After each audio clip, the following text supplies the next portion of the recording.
BNP করেছেন, আমাকে vote দিয়েছেন, আমাদেরকে ভোট দিয়েছেন মানে আপনাকে চাঁদাবাজি এবং দুর্নীতি করার লাইসেন্স আমরা দেইনি। আপনারা ভোট দিয়েছেন 12ই ফেব্রুয়ারি। অনেকের আঙুলে কালো দাগ এখনো মুছে যায়নি।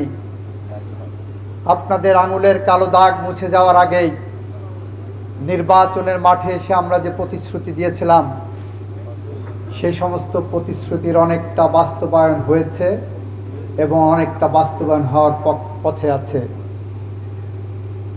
তারেক রহমান কথা দিয়েছিলেন ক্ষমতায় এসে, বিএনপি ক্ষমতায় আসলে বাংলাদেশের কৃষকদের 10,000 টাকা পর্যন্ত কৃষি ঋণ সুদসহ মওকুফ করবেন।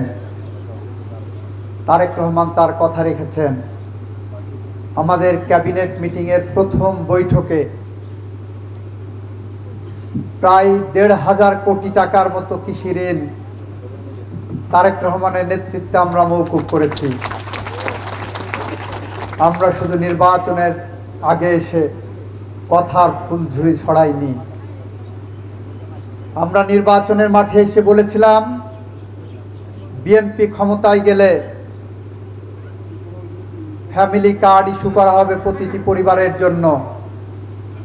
বাংলাদেশে 4 কোটি পরিবার আছে। আমরা পাইলট প্রজেক্ট হিসাবে প্রায় 38,000 পরিবারকে ফ্যামিলি কার্ড ইস্যু করেছি। অতি দ্রুত বাংলাদেশের ঘরে ঘরে ফ্যামিলি কার্ড পৌঁছে যাবে, যেখানে কোনো রাজনৈতিক বিবেচনা থাকবে না।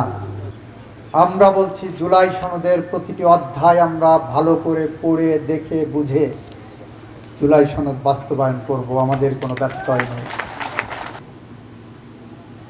বিএনপি করেছেন, আমাকে ভোট দিয়েছেন, আমাদেরকে ভোট দিয়েছেন মানে আপনাকে চাঁদাবাজি এবং দুর্নীতি করার লাইসেন্স আমরা দেইনি।